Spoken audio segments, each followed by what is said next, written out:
Rally करना है तो बसें ले लो, चुनाव कराना है तो बसें ले लो। आम जनता के ऊपर बहुत बड़ा बोझ पड़ने वाला है। उन दुकानों में व्यवसाय हो या ना हो, प्रशासन को उससे कोई लेना देना नहीं। कम से 5 से 10 हजार आदमियों का पेट चलता है बस स्टैंड से। ये बस स्टैंड पूरा चला जाएगा तो ऐसी स्थिति में यहाँ पे क्या होगा? बिना आम सहमति के एक तुगलकी फरमान जारी कर दिया। सुरक्षा, तकनीकी, भौगोलिक स्थिति से कहीं से भी वो व्यवहारिक कहीं से भी नहीं है। शहर का रोड मैप बनाते हैं तो स्थानीय लोगों से जानकारी लेना बहुत जरूरी होता है, खासतौर पे व्यवस्थाओं के लिए। आज कलेक्टर साहब कहते हैं कि हम 35-40 करोड़ खर्चा कर दिए तो उसको क्या करें? क्या हमसे पूछ के शासन की है?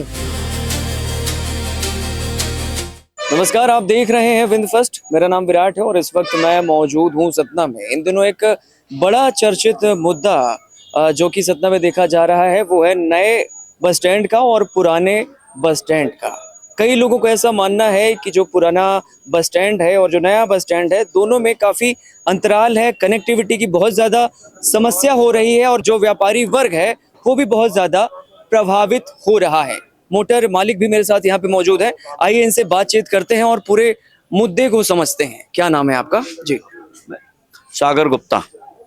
गुप्ता जी, क्या कुछ समस्याएं देखने को मिल रही हैं? जो अभी पुराना जो ये बस स्टैंड है और नए बस स्टैंड का भी निर्माण हो चुका है, दोनों में क्या अंतर, क्या समझ में आ रहा है? ये बस स्टैंड 1992 में बना था।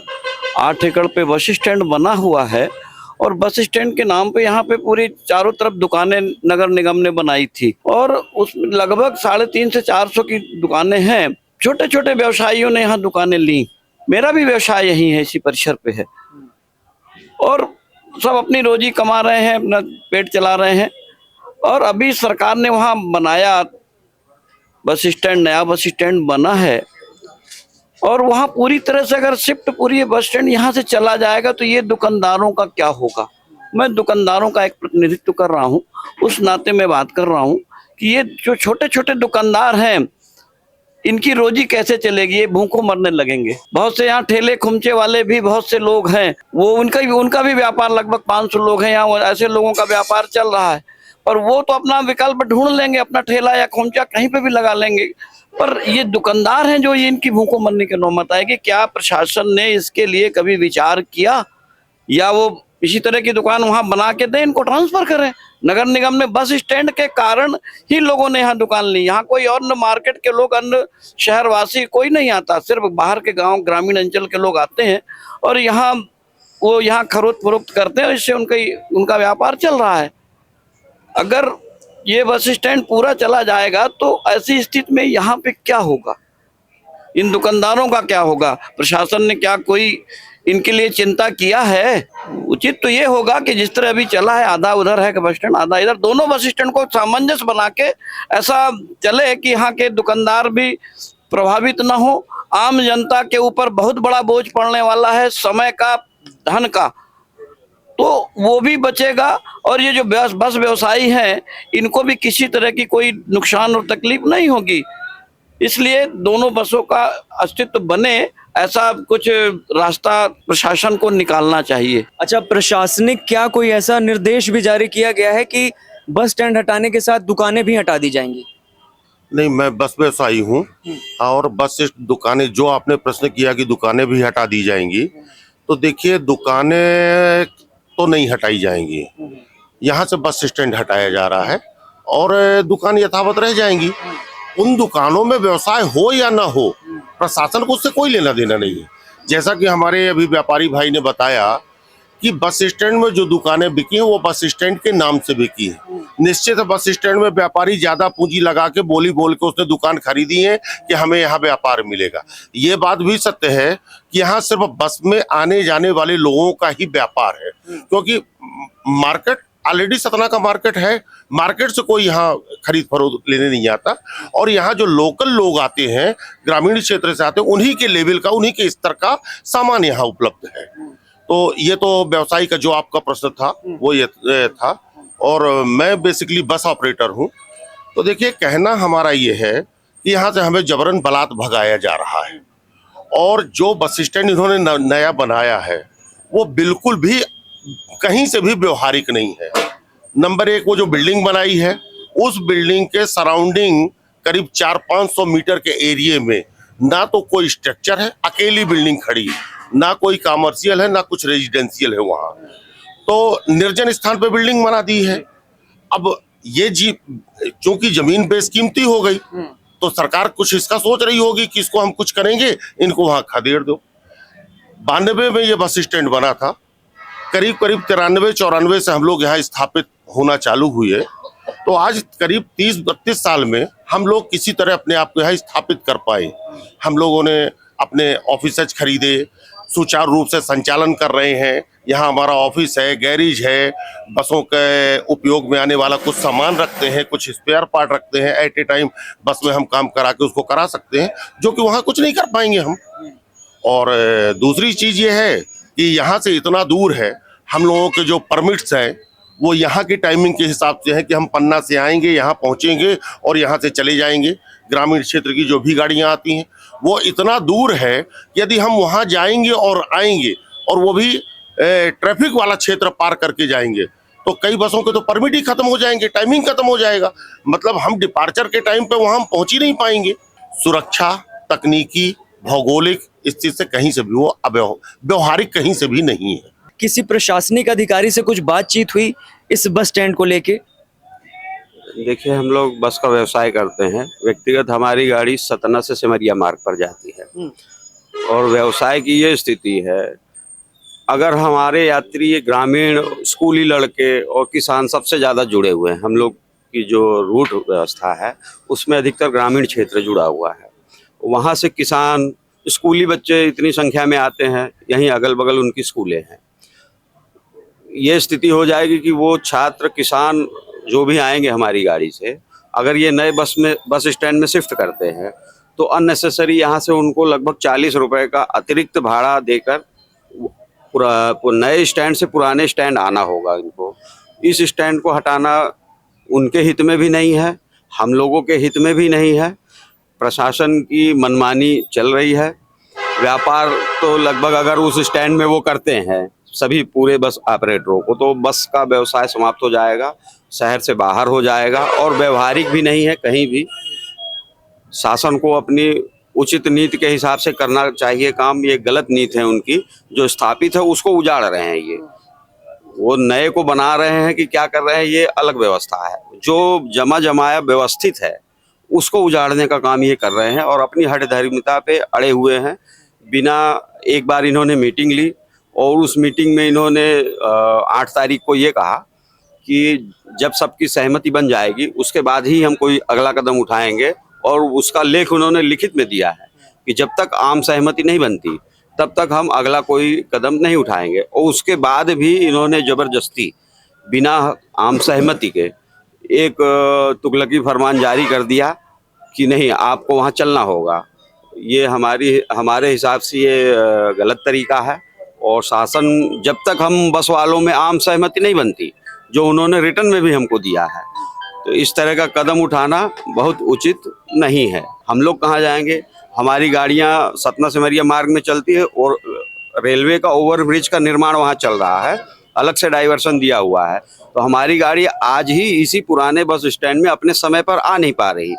तो जब हम यहाँ से 5-7 किलोमीटर दूर नए जगह पे जाएंगे तो हम तो वहाँ पहुँच ही नहीं पाएंगे, तो हमारा तो परमिट ही समाप्त हो जाएगा। और उसमें परमिट की जो शर्तें रहती है उसमें समय निर्धारित रहता है, रनिंग टाइम निर्धारित रहता है, और आपका रूट निर्धारित रहता है। अभी अचानक एक दिन ये लोग आए, बोले ले जाओ उस बस स्टैंड में गाड़ियाँ लगाओ, और ये नहीं बताए उस स्टैंड में जाने के बाद कि हमको जाना कहाँ से है। भाई, आप किसी चीज़ की व्यवस्था बनाएंगे तो उसका एक रोड मैप तैयार होता है, उसका तो कहीं ये ध्यान ही नहीं दे रहे हैं। ये एकदम जिद पे अड़े हैं कि हमको बस सबको ले जाके वहाँ पटक देना है, और जबकि इन्होंने रिटर्न में दिया है कि जब तक आम सहमति नहीं बनती तो हम आगे कोई काम नहीं करेंगे। तो ये जो सतना का जो बस स्टैंड है ये कई रूट को जोड़ता है। मैहर की अगर हम बात करें, इधर नागौद भी लगा हुआ है, सीधी सिंगरौली भी यहीं से रूट जुड़ा हुआ है। स्थानीय जो यात्री हैं यहाँ के, क्या कुछ समस्याएं अभी उनके साथ में देखने को मिल रही है? कोई भी जनप्रतिनिधि से क्या पूछा गया कि कहाँ बनना चाहिए? सांसद होते हैं, विधायक होते हैं, हम बस ऑपरेटर हैं, 600 बस ऑपरेटर हैं, ना किसी को बुलाया गया क्या कि कहाँ पे बना है? आज कलेक्टर साहब कहते हैं कि अब हम 35-40 करोड़ खर्चा कर दिए, तो उसको क्या करें? तो क्या हमसे पूछ के शासन की है? पहले कोई भी काम होता है तो पहले जनहित में पब्लिक से पूछा जाता है, नेताओं से, जनप्रतिनिधियों से पूछा जाता है, फिर हम भी व्यापारी, हम लोगों से भी पूछना चाहिए। यहाँ 364 दुकानदार, उनसे पूछना चाहिए। हम जितने भी बस ऑपरेटर हैं, कम से कम यहाँ 20-20, 25-25 लाख की कैसी अपनी ज़िंदगी, माँ बाप की अपनी ज़िंदगी की कमाई लगा दी। अब हमको बोल रहे हैं कि आप बाहर चले जाओ। कोई सतना जिला के अलावा कोई ऐसा जिला है कि हवाई अड्डा पहले हो और बस स्टैंड बाहर हो? कोई भी आप भाई साहब बता दीजिए। मैं तो मध्य प्रदेश की नहीं, मैं भारत देश की बता रहा हूँ कि हवाई अड्डा बाहर होता, बस स्टैंड पब्लिक, एक निहायत गरीब किसान मजदूर जो अस्पताल आएगा पैदल, बस से आएगा 40 में, यहाँ 50-60 किलोमीटर के दरमियान से यहाँ पे बस स्टैंड बना हुआ है, मेन अपने बढ़िया अच्छा बना हुआ, 8 एकड़ जैसे हमारे जनप्रतिनिधि बताए, 8 एकड़ में बना हुआ अच्छा है। सब कुछ सुविधा है, रैन बसेरा है, सुलभ कॉम्प्लेक्स है, यात्री प्रतीक्षालय है और रुकने के लिए व्यवस्था, सब कुछ है ना? सिस्टम से बनाया जाए। नगर निगम कोई ध्यान नहीं देता कभी भी। नगर निगम इसको, जब से वो बस स्टैंड बनने लगा, इस बस स्टैंड को ऐसा खाई जैसे पाटना चालू कर दिया कि यहाँ इतना विकराल अतिक्रमण दिखवा दो, इतना वो दिखवा दो कि ये बस स्टैंड अपने आप प्रशासन शासन भगाने लगे। जिनके बच्चों को पढ़ने के लिए सुविधा है, बस में आए बेचारे, यहाँ उतरे, पैदल चले गए, 1-2 किलोमीटर 3 किलोमीटर में सब कॉलेज है। वो अभी बस वाला भी रियायत कर देता है, 25-30 रुपया, जैसे 50 किराया लगता है तो आधा लेता है, 25-30 रुपये ले लिया भाई, डेली आते हैं। हर रूट में कम से कम नहीं तो डेली का मतलब 2000-3000 बच्चे आते हैं, अप डाउन करते हैं। कोई एक रूट की बात नहीं कर रहा हूँ मैं कि एक रूट की। ऐसे ही बीमार हमारा एरिया, जिला सतना एरिया, इधर उत्तरी एरिया पूरा यूपी से सटा हुआ है, वहाँ तक के आदमी यहाँ मेडिकल के दवाई लेने वो करने आते हैं। आए बेचारे, उतर के गए, अपना दवाई कराए, फिर वापस चले गए। कचहरी आए, यहाँ अपना पेशी ओसी की मुकदमा का जो भी हुआ, फिर घर वापस चले गए। अभी 40-50-60 रुपया में वो बेचारे 100 रुपया डेल में आते, डेली डाल के वापस चले जाते। ये इतना भार गरीब, जो आखिरी पंथ का आदमी है, जो निरीह प्राणी है, जिसको हमारे पंडित दीनदयाल जी बोलते थे अंतिम छोर का आदमी, वो कहाँ जाए? हम बड़े आदमी, हम तो बस चला रहे हैं, हम तो कहीं भी जाके सवारी ढूंढने लगेंगे, परंतु उस जन मानस का, उसका क्या ध्यान दिया कोई? न प्रशासन दिया, न शासन दिया। आज हमारे नेता भी नहीं सुन रहे उसी में। चलिए, ये प्रशासन के ऊपर भी एक बड़ा आरोप है कि जब भी आप किसी भी शहर का रोड मैप बनाते हैं तो स्थानीय लोगों से जानकारी लेना बहुत ज़रूरी होता है, खासतौर पे व्यवस्थाओं के लिए। चलिए, आपसे हम बातचीत कर लेते हैं। यहाँ पे हमारे शहर में कई बड़े दिग्गज नेता हैं, सांसद गणेश सिंह हैं, डब्बू जी हैं, विधायक हैं, महापौर जी हैं, ताम्रकार जी। क्या कुछ, किस दृष्टि से वो अभी इस समस्याओं को देख रहे हैं? सबसे बड़ी समस्या ये है कि वो इस समस्या को गंभीरता से ले ही नहीं रहे हैं। उनका सिर्फ एक एम है कि यहाँ से इनको हटाओ, क्योंकि ये शहर के बीचों बीच बहुत बड़ी प्रॉपर्टी है, सबकी निगाहें बड़े बड़े नेताओं के, बड़े बड़े उद्योगपतियों के साथ। वो इसको खाली करा करके इसमें सिर्फ उनकी ये नजर है कि इसको किस तरह से अपने उसमें लिया जाए। वो बस स्टैंड का क्षेत्रफल देख लिया जाए, इस बस स्टैंड का क्षेत्रफल देख लिया जाए, यहाँ की व्यवस्थाएं देख ली जाए, वहाँ की व्यवस्थाएं देख ली जाए।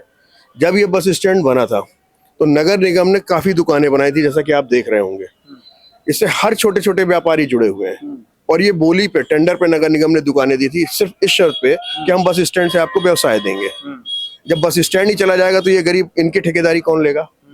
कम से कम 5 से 10 हजार आदमियों का पेट चलता है बस स्टैंड से। वहाँ कोई व्यवस्था नहीं है किसी भी तरह की, वाहन खड़े करने की कोई व्यवस्था नहीं है, मतलब कोई सिस्टमेटिक तरीके से अपने हिसाब से उन्होंने बना लिया। भाई, गाड़ियां किस हिसाब से लगती हैं, किस रूट की लगती हैं, क्या टाइमिंग है, कितने कितने मिनट की बाद गाड़ियों के आने जाने का, इस पे कोई मतलब नहीं। एक तो शासन को टैक्स चाहिए, सेम टाइमिंग में परमिट देता है, और बस स्टैंड ऐसा बना दिया है कि वहीं लड़ो मारो, अपना सर पड़वा लो। ये उचित तो नहीं है। जो बस का एग्जिट बनाया है वो बहुत कंजेस्टेड बनाया है। अब एग्जिट में अगर हर रूट की गाड़ियों को उसी तरफ से निकालोगे, अब सेम टाइमिंग में 4-4, 6-6 रूटों की गाड़ियां पड़ जाएंगी, कैसे नंबर सब मेंटेन होंगे? कलेक्टर साहब, एसपी साहब इस चीज पे ध्यान दें कि कैसे लॉ एंड ऑर्डर संभालेंगे और कैसे वहाँ की व्यवस्था कलेक्टर साहब दुरुस्त कराएंगे। आपने आदेश तो दे दिया कि भाई बस स्टैंड शिफ्ट करो, इस तारीख तक शिफ्ट करो, पर वहां पर कैसे चलेगा सुचारू रूप से, इस पे ध्यान दिया नहीं दिया। एग्जिट पॉइंट अभी आप चलना देखना, अगर आपके पास समय हो, कितना कंजेस्टेड है। 2 गाड़ियां तो निकल ही नहीं सकती, और एक टाइमिंग पे 6-6, 7-7 रूटों की गाड़ियों का समय है। कैसे निकलेंगी वो गाड़ियां? एक ही गाड़ी का निकलना मुश्किल पड़ जाएगा। और इन छोटे व्यापारियों का क्या होगा, जो बेचारे पेट पाले रहे हैं, ये तो मर जाएंगे। बस स्टैंड क्या बने, यहाँ व्यापार खत्म। इतनी दुकानें हैं, सब इनका पैसा सबका नगर निगम को जाता है। मतलब ऑक्शन में दी दुकानें, वो लिया नगर निगम ने, किराया वसूलता है नगर निगम, लेकिन सुविधा के नाम पर कुछ नहीं है। अगर कोई नेता आ रहा है, रैली करना है तो बसें ले लो, चुनाव कराना है तो बसें ले लो, किसी को फ्री भेजना है तो साहब का फरमान आ गया कि भैया इनको लिए जाना, अधिकारी हैं, ले जाओ फ्री WT। और जब वो अगर मोटर मालिक अपनी सुविधा के लिए कोई बात करता है तो ऐसे बनते हैं जैसे मतलब एक राह चलता कुत्ता नहीं होता, उसको दुत्कार दिया गया, इसको बाहर निकालो, बाहर निकालो। अरे भैया राजस्व दे रहे हैं हम, हमारे ही राजस्व, हमारे ही टैक्स से तनख्वाह मिलती है सबको, हमारे ही टैक्स के पैसे से मंत्री जी जाते हैं बाहर घूमने विदेश, समिट उमिट के नाम से। भगवान ने आता तो कुछ नहीं है हिंदुस्तान में, मैंने देखा आज तक। कुल मिलाकर के बस स्टैंड सतना में जो रवैया अपनाया जा रहा है ये पॉजिटिव तो नहीं है किसी तरह से।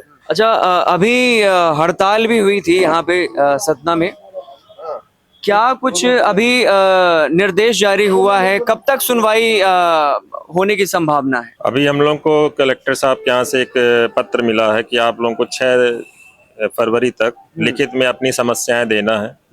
जो भी आपकी समस्या है उसका निराकरण वो 8 तारीख की सड़क सुरक्षा जो मीटिंग होती है उसमें वो रख के पटल में करेंगे।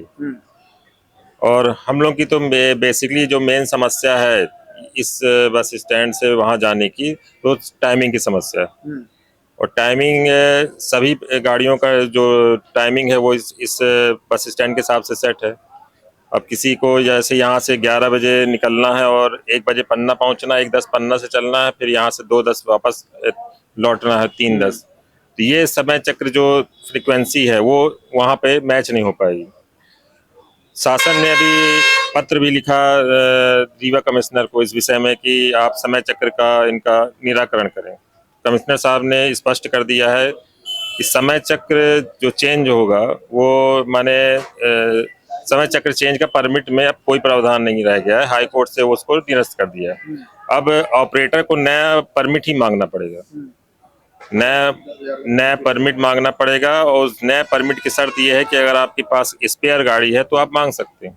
यदि हम जो वर्तमान परमिट जिसमें गाड़ी में हम चल रहे हैं उसी से अगर हमें परमिट लेना है तो हमें पहले उस परमिट को निरस्त कराना पड़ेगा जो हम वर्तमान में संचालित, यानी आप अपनी गाड़ी खड़ी कर दें और नया आवेदन करें जिसकी फीस है 10,000 रुपये। और इसके बाद भी हम समय चक्र किसी दूसरे के समय चक्र में मांगे, क्योंकि हमारा जो समय चक्र तो मैच ही नहीं हो रहा है। उसमें अगर आपत्ति आती है तो कमिश्नर साहब वो परमिट निरस्त कर देंगे, यानी हम तो सीधे सीधे बेरोजगार ही हो जाएंगे। उसका शासन को ये इस बात का पूरा ध्यान रखना चाहिए और उसको फ्रीक्वेंसी बनानी चाहिए पूरे दिन की, और समय चक्र एडजस्टमेंट करके फिर कोई काम करना चाहिए कि वहाँ पे हम कैसे जाएंगे, कैसे संचालित होंगे, जिसका शासन ने कोई ध्यान नहीं दिया। इसलिए वहाँ से संचालन करना वर्तमान में तो संभव ही नहीं। यानी कथित तौर पे ये भी जानकारी मिल रही है कि जो समय का प्रबंधन है बसों का वो भी काफी ज्यादा प्रभावित हो रहा है। सरकार से क्या कुछ मांगे रखते हैं आप? देखिए, सरकार से मेरा सीधा सा निवेदन है। मैं एक ऑपरेटर हूँ और मेरी गाड़ियाँ चित्रकूट और नगौद रोड में चलती हैं। तो जो भी चित्रकूट से और नगौद से सवारियाँ आती हैं, आधे से ज़्यादा सवारियाँ सिविल लाइन और सर्किट हाउस में उतर जाती हैं। अब अगर ये बोलते हैं कि कहीं और से दूसरे रूट से लेके जाओ गाड़ी को, तो गाड़ी का टाइम नहीं मेंटेन होता। और अगर ये बोलते हैं कि गाड़ी को इसी रूट से चलाओ तो इसका कोई मतलब ही नहीं निकलता कि हम दूसरे रूट बस स्टैंड क्यों जाएं। अगर यहीं से जाना है तो सभी यहाँ से चलना चाहिए। वो वाला बस स्टैंड पूरी तरह से अव्यवहारिक है। उस बस स्टैंड में बहुत सी कमियां हैं जो कि न सरकार पूरी कर सकती है, क्योंकि उनके पास जमीन नहीं है, दुकानें नहीं बना पाएंगे और जरूरत भी नहीं है उस दूसरा बस स्टैंड बनने की। व्यापारियों ने और खास तौर पे मोटर मालिकों ने आवेदन दिया है, अगर इसकी सुनवाई नहीं होती है तो क्या कुछ करेंगे? अभी अगर इसकी सुनवाई नहीं होती तो हम लोग फिर से हड़ताल करेंगे।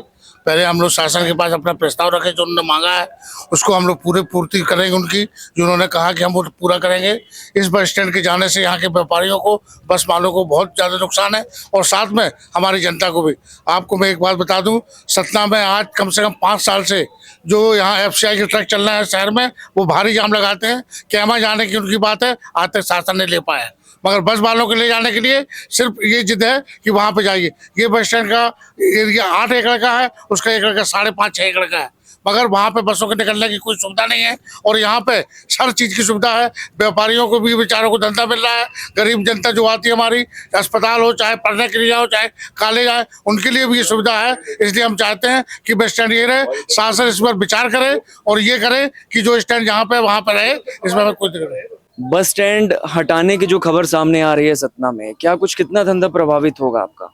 भैया प्रभावित पूरा होगा। हमारा तो व्यापारी पूरा गांव से है, गांव की पब्लिक उतरेगी तो हमारा व्यापार चलेगा और नहीं उतरेगी तो नहीं चलेगा, सीधी सी बात है। इतने खर्चे लगे हुए हैं हमारे, तो वो सब गांव के ऊपर ही हमारा पेट लगा हुआ है, गांव के ऊपर ही निर्भर है। गाड़ी चलेगी तभी, मतलब बसें यहीं पे रहनी चाहिए कुल मिलाकर। पुराने बस स्टैंड में हैं हम और यहाँ पे हम छोटे व्यापारियों से बातचीत करने वाले हैं। और यहाँ पे आप देखिए कि विसात खाना का ये व्यापार है। कितने सालों से दुकान लगा रही हैं आप? बहुत साल से, बहुत साल हो गई। तो यहीं पे लगाती हैं? हाँ यही थी। अभी ये बताया गया है कि जो बस स्टैंड है वो यहाँ से हटा दिया जाएगा। कहाँ जाएंगी, क्या करेंगी? कहाँ ना जावे, यहीं से बैठा, कहाँ ना जावे, रोटी वोटी चली तो वहीं से चली। सरकार ये हटा दे तो क्या करिए? का करब, घर भूखन मारबा, का करब, का करब, जब भेजी तो अब न दे खा के तो मरबे न करी मनई। अब बस स्टैंड सामान दूठे बने हैं, रिबन दूठे बने, दूठे हैं बने चाहिए। हाँ कि दूठे बस स्टैंड रिबन बने तो दूठे हैं उठे बने चाहिए। या भाई नवा वाला बस स्टैंड बना, कुछ व्यवस्था करवाएगा वहाँ? वहाँ कुछ नहीं भाया भाई, पानी पिए तक कहाँ कुछ नहीं आ। और मनाई हतल ली से और धाई दी से और चला के घरी। और मनाई का करी वहाँ, बीसन कोस्ट है, तो मनाई कस के कहाँ धारी, नहीं इंतजाम न कुछ, बरसे गरजे तो मनाई पानी उड़ा ली बैठ गया, वहाँ का करी मनाई। पूरे शहर भर में एक गंभीर मुद्दा सामने आ रहा है कि नए बस स्टैंड को हटाने की बातचीत चल रही है। तो हम व्यापारियों से बातचीत कर रहे हैं कि क्या कुछ धंधा प्रभावित होगा। बहुत प्रभावित है भैया। जैसे अभी आधा ही गया है, कुछ मतलब रीवा की बसें गई हैं, मैयर साइड की बसें गई हैं, तो हम लोगों को मतलब कि जैसे 100% हमारा धंधा चलता था, तो हम लोगों का धंधा मतलब 50 से भी कम हो गया। अब जो धंधा रह गया 30-40% रह गया है। मतलब धंधा है, ये नहीं है कि नहीं है, जैसे रहना चाहिए वैसा नहीं। मतलब हम किराया भाड़ा निकालने के बाद लड़कों का तक नहीं निकाल पा रहे हैं, मतलब उतना नहीं चल पाएगा। अगर जब पूरा चला जाएगा तो मतलब हमको किराया तक जेब से भरना पड़ जाएगा। बेल्ट घड़ी चश्मा का व्यापार आप कर रहे हैं यहाँ पे बस स्टैंड में, और अभी ये जानकारी मिली है कि बस स्टैंड को खाली करवा दिया जाएगा। जी भैया, बस स्टैंड खाली हो जाएगा तो हम लोग तो भूखे मर जाएंगे। यहीं से पेट पलता, 30 साल से दुकानदारी कर रहे हैं हम लोग, और बच्चे पाल रहे हैं, और ये स्टैंड चला जाएगा तो हम लोग तो भूखे कगार में आ जाएंगे। कहाँ जाएंगे, क्या करेंगे? यही हमारे का अड्डा है। कितने सदस्य हैं परिवार में? परिवार हमारे 4 सदस्य हैं। बड़ा मुद्दा है सतना बस स्टैंड का। और हम आपको बता दें कि जो पुराना बस स्टैंड है, यहाँ के ये स्थानीय लोग हैं, व्यापारी वर्ग है, मोटर मालिकों से भी हमने बातचीत की है और कई समस्याएं सामने आ रही हैं। सबसे बड़ी जो समस्या देखने को मिली वो रही है कनेक्टिविटी की। खासतौर पे जो यात्रियों की जो समस्या है वो ये है कि अब ज्यादा किराया देना पड़ रहा है, क्योंकि बस पहले ही शहर के बाहर उन्हें उतार देती है और शहर से अगर उन्हें बस स्टैंड पहुंचना है, स्टेशन पहुंचना है, तो अतिरिक्त किराया देना पड़ता है। आगे प्रशासन इसमें क्या कुछ कार्रवाई करती है, मांगे जो हमारे यहाँ के जो व्यापारी हैं, जो मोटर मालिक हैं, उन्होंने अपनी मांगे रखी हैं, क्या कुछ कार्रवाई की जाएगी, इसकी भी हम जानकारी आपको देंगे। कैमरामैन दिनेंद्र के साथ मैं विराट।